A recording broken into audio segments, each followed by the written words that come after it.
Inevitable. And that's because the promise of what we can deliver to society, it's already there. Today's deployments are proving out that promise, which in turn creates more demand as people look back and see that promise bear out.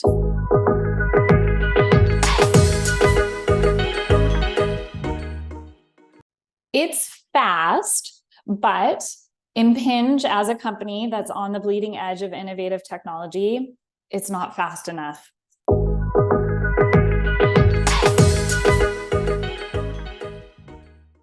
There is so much possibility for innovation. So the challenge we see is prioritizing the opportunities where performance, cost, and market need are all in balance.